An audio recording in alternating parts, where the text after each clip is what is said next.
So for our second presentation of the afternoon, I'm very pleased to welcome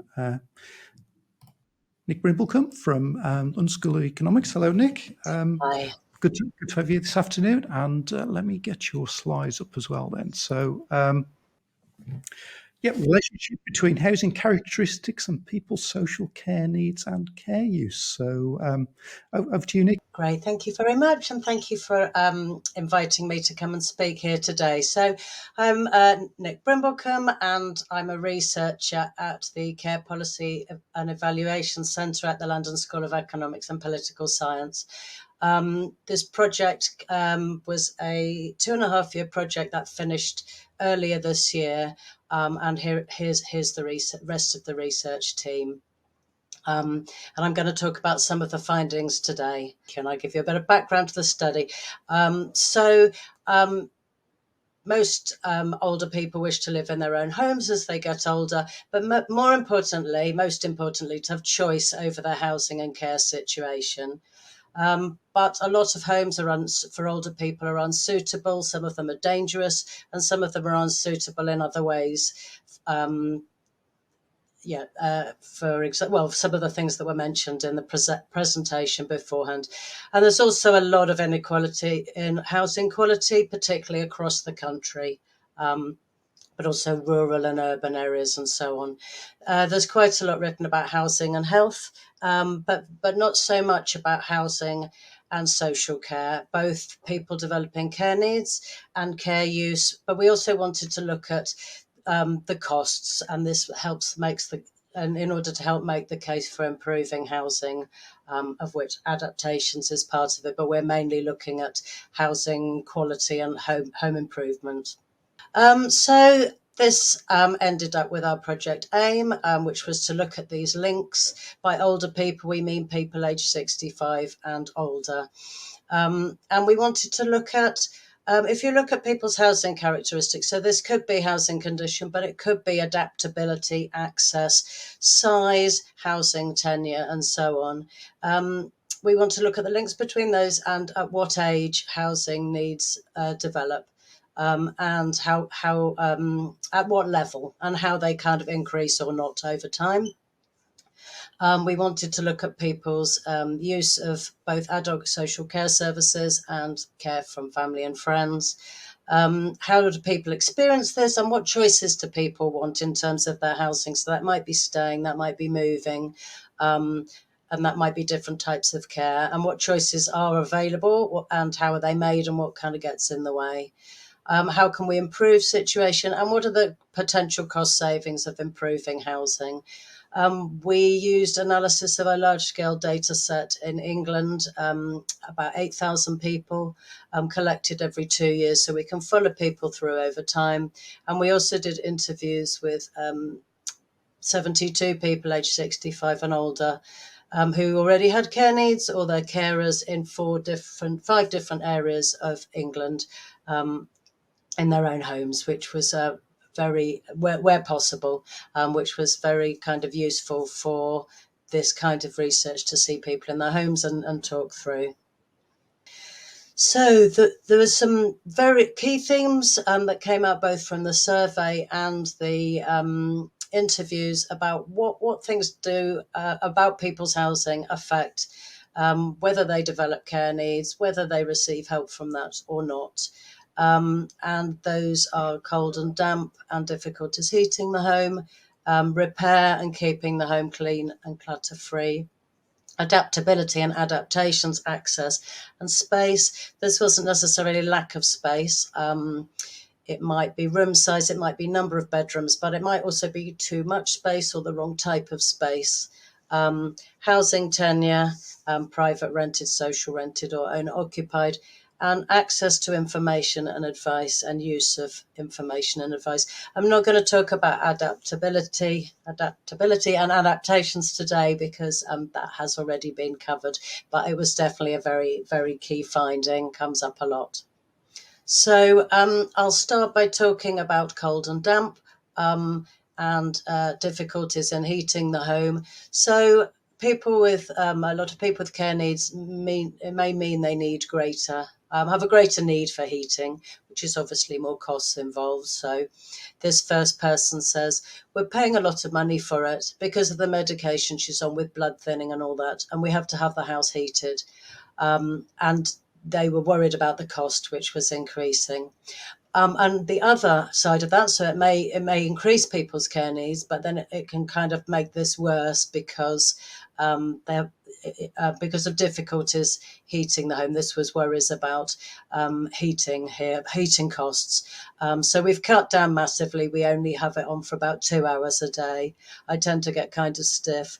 This person, not just is that uncomfortable and quite stressful and effect on people's mental health, but meant they were more prone to falls, which was quite well linked to a cold and difficulty heating the home was quite linked to falls in our study, and I think some others. And the sort of solutions to this may be things around insulation, the type of heating, double glazing, and so on. And these are some suggestions. These are some ways in which it could be improved. On the other hand, this was somebody who had moved and into a flat that was better insulated and smaller, another council property, and it did say that it didn't.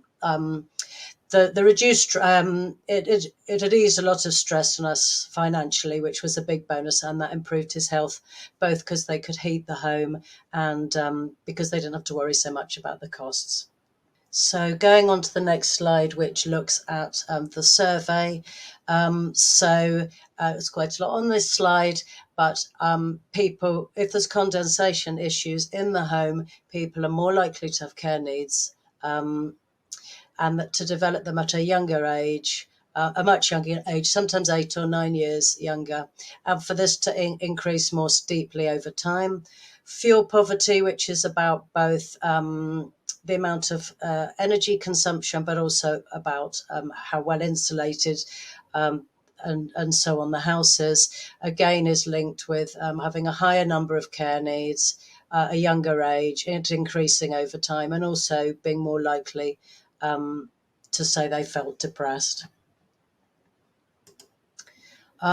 So this all to us makes a pretty strong case that if you improve the cold and damp around the home and make it easier to heat through a number of different ways, then people's lives will be improved. They're less likely to have care needs and need help, and better mental health and so on. So really strong case for improving housing, improving people's well-being and independence and so on.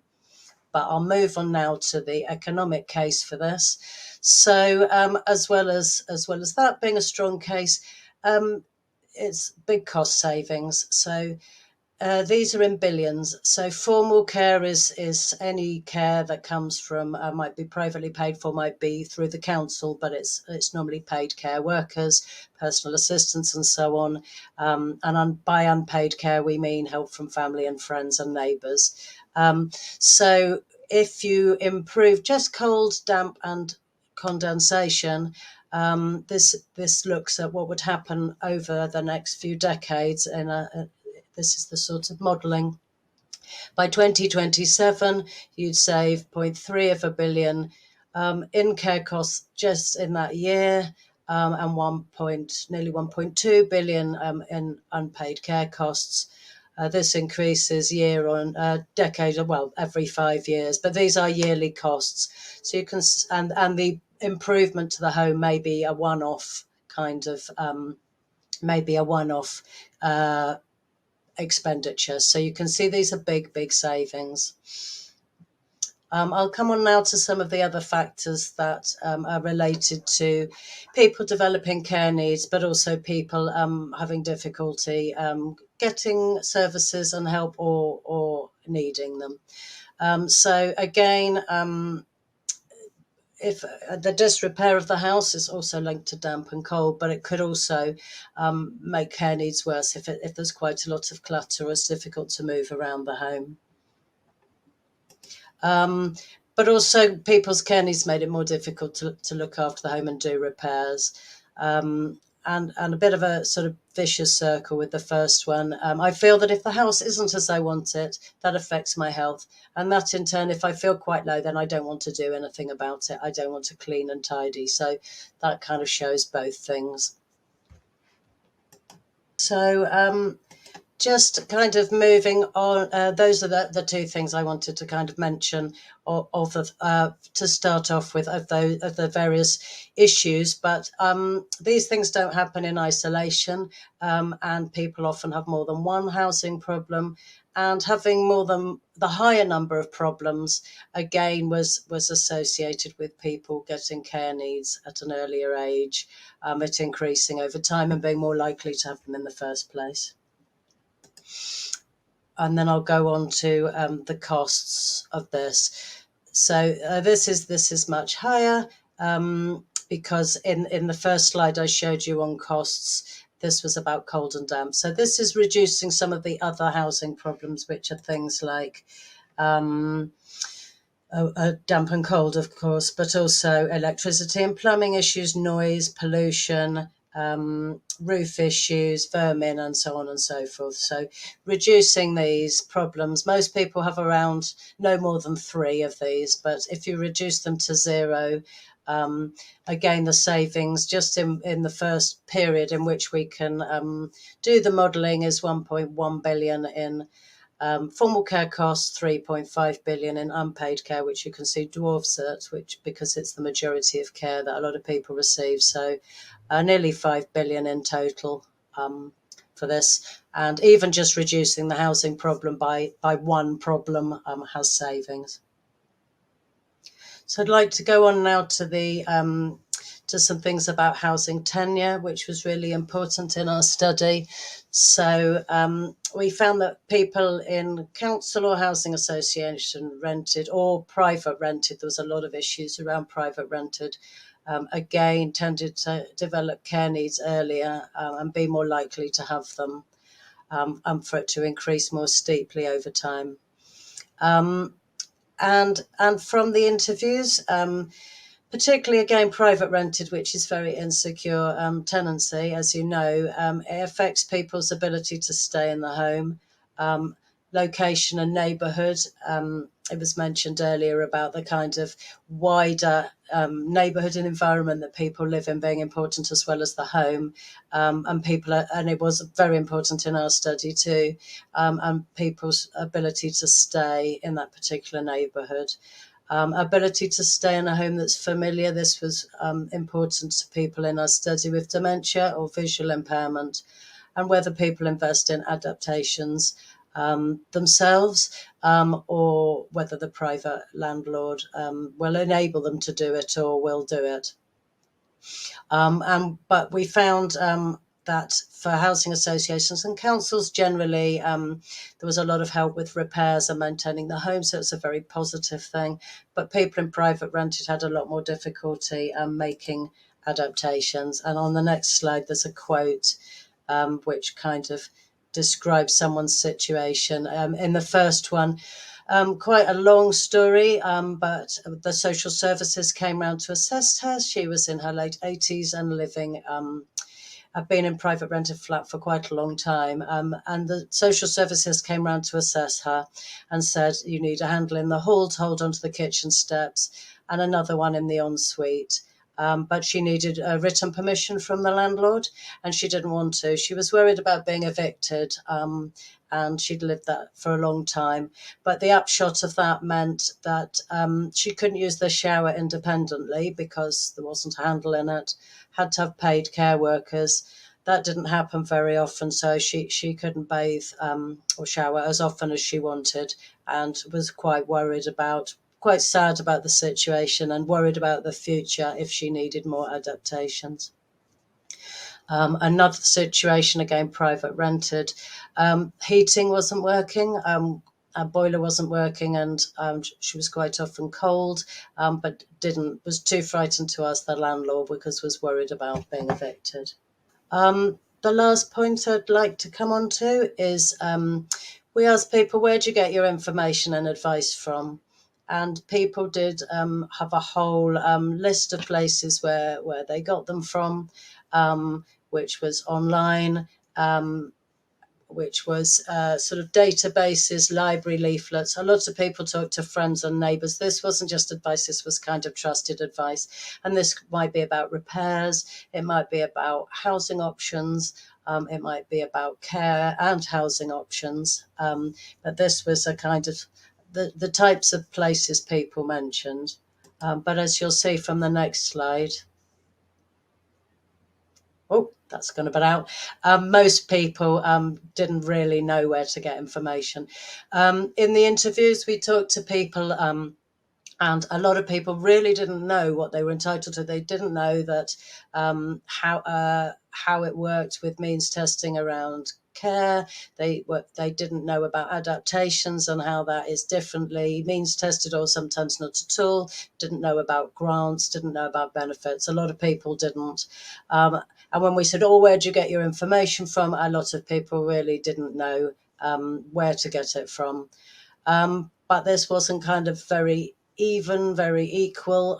So people that had a bit more confidence or a bit of a knowledge of the system or good contacts or like extended neighbours and families meant they were more able to access information. People really, really wanted information about kind of joined up information and felt there was a role for somebody there. They might get some advice about housing, or they might get some information about care or about finance, but the three things are so very, very interrelated. Um, and they found that. So although some people did use online sources and were quite confident doing it, they said it was often quite specialist, bespoke advice that was needed. And people had some suggestions about where they might like to get information from. So I'll just do a quick summary. So a big issue was around condensation, damp, and difficulty heating the home, but also people in our study both had more difficulty keeping the home clean, uncluttered, good state of repair, and needed it to be warmer. But also these issues also increased people's care needs and need for care services or help from family and friends and care costs. And as I've just said, people weren't very clear where to get information about options, rights, and entitlements. But I think our overall message and finding is that if you improve people's housing, sometimes in quite small ways, it could make it easier for people to both live well independently, but also be cost saving in the longer or even the quite shorter term by reducing the need for care. So I'd be really interested to know how all this links in with people's practice and people's thoughts on it. So last slide is just a disclaimer that I need to show, but it's also got my email on it. If you want any more of the findings or any more information or just any comments, please do feel free to contact me. Thank you. Great, thank you, Nick. That's really, really interesting. So, what I suppose, what would your kind of takeaways be for government? I guess with a kind of general election on the way, you've kind of showed that there's some kind of potentially big savings from improving homes or kind of adapting homes. Are there kind of particular elements of that you think would be particularly effective?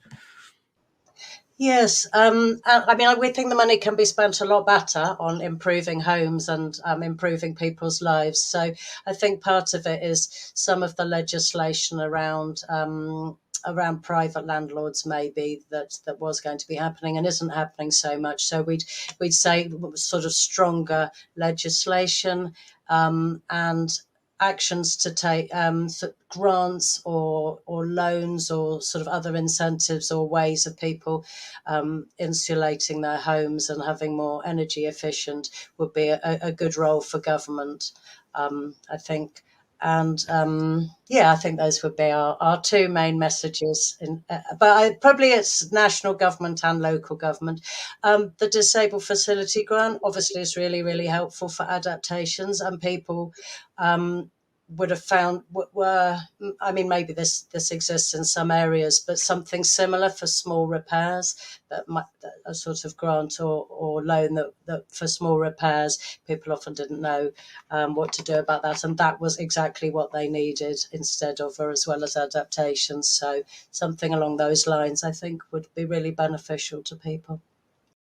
Did you look at any kind of costs of of improvements, repairs, or adaptations to kind of give a cost benefit or kind of return on investment? Is that kind of part of the report as well? And that's what we're working on currently. The cost is all done, and what we're writing up at the moment is kind of setting that against some of these costs of improvement. But like, say, for example, insulation or double glazing, but they're going to be kind of dwarfed by these savings. But that's something we're currently just finalising. So in terms of the care costs, is the savings, just so I've understood it correctly, is either a reduction in kind of funded domiciliary care or a reduction in the amount of hours spent by kind of informal carers? Are those kind of the two lines? Yeah. Yeah, yeah, it's all, yes, it is. That's right, domiciliary care. Because I was just kind of thinking about some of the research that we've done in the past. We found that although kind of the savings from domiciliary care were potentially less, um, actually prevent or kind of reducing the care needs upon informal carers um, tended to prevent carer breakdowns, which would then in turn prevent people going to residential care, which was a much bigger preventative saving in kind of the slightly longer term. Were you able to kind of pick any of that out in terms of your research as well? Yeah, I mean, absolutely. And I think, although I think it is at a cost to unpaid carers who it might be carer breakdown, but it might also be carers' own poor health, which has costs. There's probably quite a conservative costing, or having to leave employment, or many other effects of carers of providing this sort of help. Where maybe that was avoidable, and often in quite difficult situations, like adaptations obviously can help unpaid family carers, as well as the person with care needs. And yes, so this has knock-on effects. You could see situations which I haven't covered in this one, but where it was seen as too difficult or not safe for care workers to go in. So that would be a family carer, but obviously they're doing that in suboptimal situations. So no, we do see quite a lot of that, and there's a case to be made for the mental health and lives of carers as well. Yeah, absolutely. So, Joanne, just put a comment there. Is there anything that kind of the sector or kind of people working in local authorities or home improvement agencies could do to help you? You kind of mentioned continuing on the research. What comes next, and how can we help? I guess is the question. We've got an event coming up next week with Centre for Aging Better, where we're kind of trying to put all the costs together. So they've done work on health, and ours is on social care, and there's others about environment. So that's one of the ways we're taking it forward with them. But any suggestions about how I think it's about how we can help kind of push the changes. You're probably more expert on that than us, but um, and the work going on in Wales, which is trying to get into law the right to adequate housing for older people, has drawn on quite a lot of this cost work. Obviously, it's not just the cost. I'm not suggesting it's by any means the most important part of it, but it's quite a good lever for governments. So I think it's just kind of raising the profile of it, talking to people if you've got any contacts. Is I think they're often slow, incremental to get these changes in place, but I think there is a bit of a momentum. The government's interested in what we're going to do about increasing care needs, and it is interested in supporting carers. So hopefully, we're part of a sort of drive in the right direction. Yeah, absolutely. And if people want to read the full report, where's the best place to get it? If you have to share a link. I have yeah, this is a tricky one because I haven't got the link currently. I can put Okay. in the link to the study, but we'll have a summary in the next week or two. So I don't know if you've got some sort of mailing list, Paul, Yes, of this, yes, yeah. If or you can share it with us, yeah. Well, yeah. If anybody wants it, we'll put it on the. We'll share it in the next newsletter. Yes, yeah. Great. Well, thank you for joining us, Nick. That's so it sounds like it's kind of still a work in progress, and that there's kind of more evidence to come in terms of kind of developing the evidence base and kind of showing the benefit of improving homes. I think we're nearly there, but I think in the next couple of weeks it'll all be. But obviously, some publications take a long time. But in terms of the summary, it's pretty much all finished, and we're on to think about the next thing, which is the wider environment. I think the neighbourhood and local amenities. So and what more we can do with this. So thank you for letting me share some of the findings today. Great. Thank you, Nick. It's been really useful. Thank you.